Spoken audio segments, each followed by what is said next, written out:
So now it's the opportunity for us to sit in meditation and engage in inner cultivation. And what this means is that we use this time to bring samadhi together into just one point. So that single point can be the breath. So the breath as it comes in and as it leaves. And we can try counting the breath if we like. We count in pairs like I've previously taught. So count the first pair, in one, out one, and carry on up to 5. And then go back to 1 again, and then increase this by 1 more pair each time. Some people prefer to count quickly with the breath. So as the breath comes in, you count 1, 2, 3, 4, 5. And then as it leaves, count 1, 2, 3, 4, 5. And you can count up to 6, so whatever number feels good. You just use that. But the meaning of all of these methods is that we want to bring our minds onto just one object. Because during our daily lives, we receive many different objects of attention. There's a huge number that come into our minds. And then our minds go and proliferate upon those and create stories about me and others. So if our minds aren't peaceful, then they'll just constantly and frantically run about after all of these impressions that they meet. And if there's a sense object or a sense impression that is the basis for happiness, then our hearts will become happy. And if we meet with an object that's the basis for disliking or sadness, then our hearts become sad. And so they're always giving chase and never experiencing any rest. There's just this frantic moving about. And it's especially so in the current state of the world, that there's a lot of chaos that's going on, and more than normal. So therefore it's important that at this time we try and put it all down. Just put it all aside. All of this chaos, all of the issues, everything to do with the past and the future, all of our experiences at work, and everything, just put that all aside. And it's the time now to develop our minds and bring them to peace. And so it's important that our hearts have a resting place. They have a place that they can put down their worries and feel at ease. And Venerable Ajahn Chah would ask the monks and novices, have you found this? Have you found a home, a resting place for your mind? The resting place for our bodies are these physical houses that we live in. But the resting place for the mind, for our hearts, is samadhi, is this collectedness and grounded abiding. So the cultivation of samadhi is something that's very important. And the way we do it is by using our mindfulness to keep our minds there on a single theme. And this act of keeping the mind there is vitaka and vichara, the initial application and the sustained application of the mind. This creates peace and calm in our hearts that is the basis for piti or joy to arise. There can be this great peace that can come up, and it's not just while we're sitting in meditation that this can happen. Sometimes we may be walking in nature and feel a great sense of ease through doing that. We may contemplate and see that the trees around us are providing oxygen for our bodies. And there's this constant exchange that's going on, that the trees give off oxygen and we breathe that in and then breathe out carbon dioxide in return. And then the trees take up that carbon dioxide. So this is a way of contemplating into the elements and seeing that there is this cycle and interdependence in nature. Seeing that all of these things, our bodies, the trees, it's all a collection of elements. The trees depend upon elements, and we depend upon the oxygen that the trees provide. We depend on all of the things that nature gives us. When we reflect in this manner, then it's possible to come to a place of stillness and peace. And we do that through contemplation. And this is what we know as wisdom developing samadhi. So there are two ways of bringing about calmness in the mind. The first is to take a calming object, a samatha object. So for example, to keep our minds on the breath, the in-breath, the out-breath. We may count fast as we're doing this, we may count in pairs. The other method is to use contemplation to bring about calm.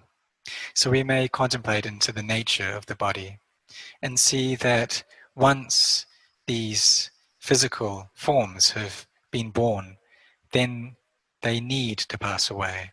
They will at some point break apart. That our lives are not sure, but death is sure. And our lives will end in death. Life is not sure, death isn't sure, and we can bring that up as a phrase that we repeat. So this is a way of contemplation, investigation, giving rise to peace and calm. So these skillful means to bring about calm are of two varieties. One is through using a calming object such as the breath, and the other is through contemplation to bring about peace. Because some people are of the temperament to think a lot, and if they try to just be with the breath, maybe they try counting, maybe they try this method of using the breath in pairs, and still it doesn't really work. The mind is just as frantic as it was before. So it's skillful then for that kind of person to use this thinking mind and to use contemplation, to break up the body and see it in terms of its elements. See that it's inconstant and unstable. So for some people this will work. And there's no need to doubt about it at all. Whatever we use that brings the mind to peace, then we just use that. Because there are some places in the scriptures that say that if we use a method of contemplation, all we'll be able to get to is upajara, a neighborhood concentration. But it's not necessary to worry about this, because when the mind becomes more refined, then it'll be able to watch the breath in a more refined way as well. We'll be able to come back to the breath and use that as our object. So in the beginning, just use whatever works to bring about peace and calm. So we just put down all of the difficulties, all of the problems that are there in our lives. We leave that aside for now, for the next 30 minutes or the next hour. Just put down all of the emotions that we're feeling as well, and bring our minds to the breath, to the in-breath, to the out-breath, or contemplate this body in terms of elements, or seeing it as being empty. We can contemplate into the nature of our feelings and emotions as well, seeing those as being empty.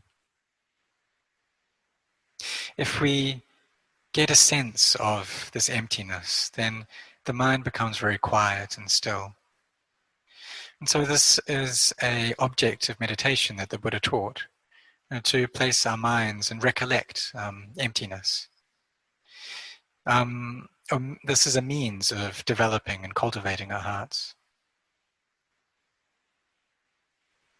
But if we need some more, if there's a lot of thoughts that are going on, then we try breathing in very deeply, filling up our lungs to maximum capacity.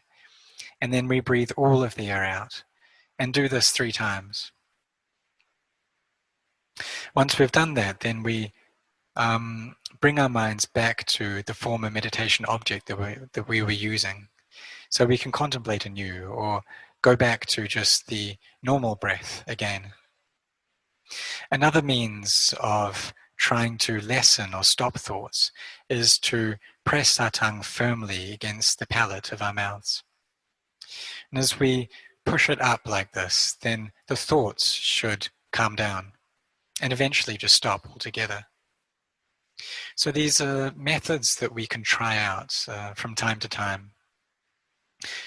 And they're especially useful if there's a lot of proliferation and thoughts going on.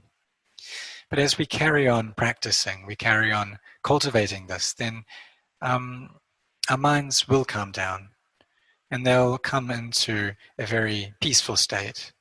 And many strange and unusual things can occur at this time. It's natural that there's a lot of joy that fills up the heart. And maybe tears will start flowing down our cheeks. The heart feels really filled up with this happiness. And this can come from recollecting the good actions that we've done, or even rejoicing in the wholesome deeds of other people as well. That we hear about people who have done good things, helped out in society, or have gone to the monastery and made donations. And we express our joy, or we inwardly feel a sense of gladness at all of the good things that they've done. And this feeling joy at the meritorious actions of others is the cultivation of merit within our own hearts as well, and a method of bringing about calm and peace. Another recollection we can use is jaganusati, which is the recollection of the things that we've given up and sacrificed. And this can be a way of bringing about ease in our hearts. For those of us who have a lot of faith, then Buddhanusati, Dhammanusati, Sanghanusati, the recollection of the triple gem, can be a very fruitful object. As well as this, there's the recollection of our sacrifices, as I mentioned before, and also the recollection of the devas as well. That devas are beings that have hiri ottappa. They have a fear of wrongdoing and a shame over wrongdoing as well. These are all the meditation objects concerned with recollection, and they're suitable for those who are strong and firm in faith. And it's normal that for people who practice Buddhism, consider themselves Buddhists, that they'll have faith in their hearts. But for some people, they're more inclined towards wisdom. And for them, a more fruitful object of meditation would be those concerned with investigation and contemplation. So we can bring up these themes of anicca, dukkha, anatta, of inconstancy, stress, and not self. Or we can contemplate into the nature of emptiness and recollect that as well. And this can be very good for those who have studied and learnt a lot, because we know intellectually about the nature of the physical world, that these bodies are just a collection of elements. And when we break those elements down, then what we'll find are protons, neutrons, and electrons. And if we break those down, then we'll see there's no abiding self there at all. It's just these elements, and the elements are just a collection of energy. When we pull apart the elements, separate them out, then we'll see that that's really the way it is. That it's just energy or electricity. And when that stops, there's no self to be found. So if the mind is firm in peace, then when we contemplate in this way, we'll be able to see the truth of that. be able to understand emptiness and realize not self. See that all of the beings, all of the animals, the people, everything in this world is empty. All of the elements that comprise the beings of this world is empty as well. And in seeing that, we'll see that the whole of the solar system that we're in, the whole of the entire universe is just empty. Everything is emptiness. And so when we can see into the empty nature of all physicality and mentality, then we'll have realized the inner nature of awakening that's there in our hearts. And our minds will be lifted up above the world. And this is a really amazing state to experience. There'll be a great feeling of gratitude towards the Buddha because we'll have recognized the huge amount of difficulty and pain that he went through, that he stayed in the cycle of samsara for an extremely long time and experienced much suffering in order to be able to develop his paramitas, his spiritual perfections. When he had developed them to one degree, he received the prediction that he would become a Buddha in the future. But even from that point, he had to carry on in samsara for an extremely long period of time, meeting with much difficulty and much pain. But he was willing to do it because he had this aspiration to lead all beings out of suffering. So we can see that the great compassion of the Buddha is boundless, it's endless. That he had to be born and take birth into these various levels of existence for countless times in order to be able to help the beings of the world. If we think about it, for us just to help out, to sincerely help out just one person or two people, it's not easy. And the level of relief that we're able to give them from their suffering, it's just to one degree, and it's only temporary relief as well. So we can see that we are just like one tiny cell in the whole of the universe. If we compare it to the Buddha and his compassion, which fills up the whole universe. Even though the deep peace and joy the Buddha experienced upon his enlightenment was profound, he still went out to teach. And the first people that he taught were the 5 ascetics. He walked 300 kilometers in order to be able to bring the Dhamma to them. And it took him 11 days.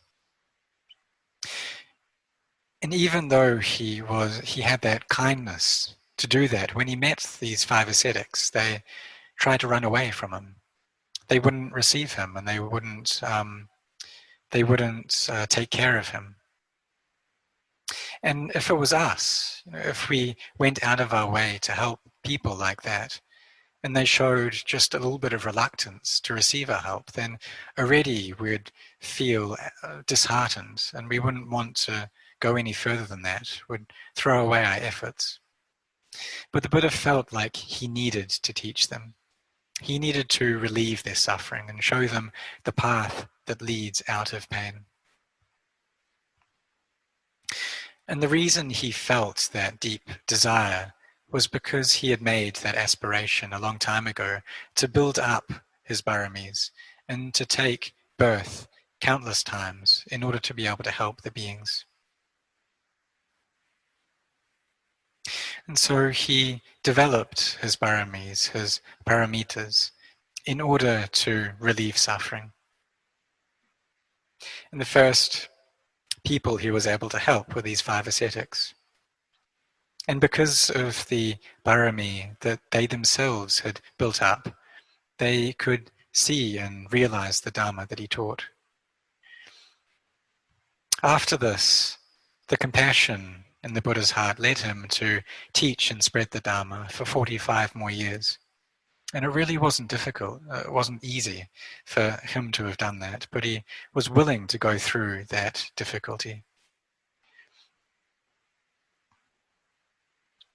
Willing to go out and be of benefit to all of the humans, the devas, the Brahmins, that they could receive this message of truth. And even animals could benefit from his teachings as well. And there are occasions, many occasions, during the time of the Buddha when animals passed away, they got reborn into the Deva realms because of the Buddha's teachings. There's one example of a frog who was sitting there listening to the Buddha give a sermon.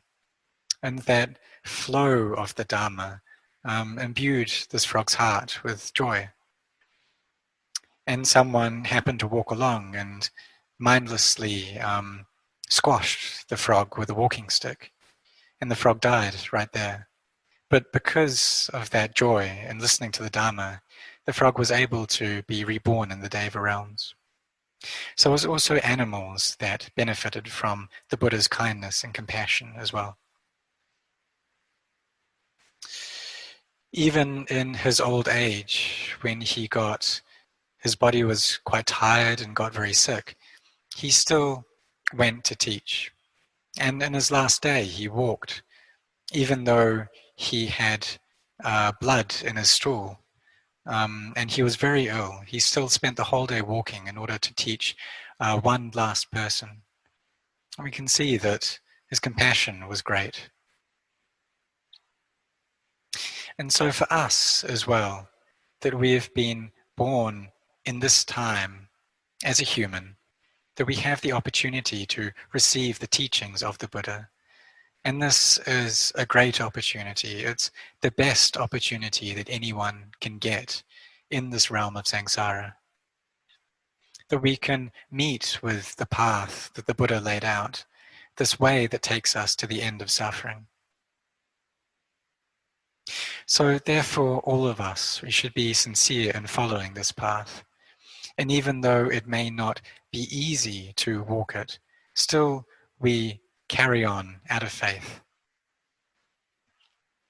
The fact that we all have this faith in the Buddha and his teachings in our hearts show that we ourselves have created much parami. We've developed our spiritual qualities in the past. So we must use this opportunity well and be sincere in cultivating our hearts, in developing this path of dana, sila, bhavana. And even though the last factor of that, bhavana, this mental cultivation, is very difficult, still we carry on with it. We carry on training our hearts little by little. We go against the flow of the inclinations of our mind and instead try to bring them to peace. Watch our in-breath and out-breath until we're able to gain peace. Or we can contemplate into the nature of arising and ceasing. And so morality, sila, once that is well developed, it gives rise to samadhi. And then once we've cultivated samadhi well, then this will allow for wisdom to manifest. So all of us should really use this opportunity as best we can. That we have great fortune to have met with these teachings, to have the chance to practice the Dhamma, that we've been born as a human, we've met with these teachings, so we should really try to bring them into our lives and develop them. Whether we're standing, sitting, walking, lying down, we always have mindfulness and recollect the Buddha Dhamma Sangha. We can use the meditation words of Buddha Dhammo Sangho, or we can be chanting itipiso, the recollection of the Buddha Dhamma Sangha, or contemplating into the nature of elements and seeing that they're all inconstant and unstable. And in the end, we'll be able to see all of this for ourselves with clarity. See that the body is really just comprised of these four elements. When we've done that, then the mind will turn into a mind that has gone beyond the world. It's raised up above the world, above all of the chaos that we can find here. What we start from, however, is a mind that itself is chaotic, that has no peace to it. But as we forbear and we endure, we put our efforts in and we bring up zeal in the practice, in the end we will meet with peace. Even though there's a lot of thinking that may go on, we try to keep our minds onto just one object, keep them there with the breath, or contemplate into the elements that comprise the body. See how when they break up, there's no self to be found there. We carry on doing this. We contemplate often, bring up these meditation objects frequently. And when we do that, in the end, we'll meet with peace.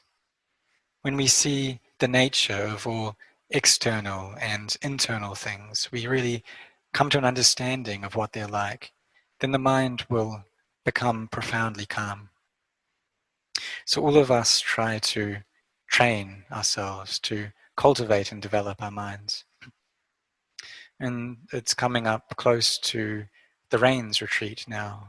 It's not too long away. Today being the 25th of June. So may you all be sincere in this practice.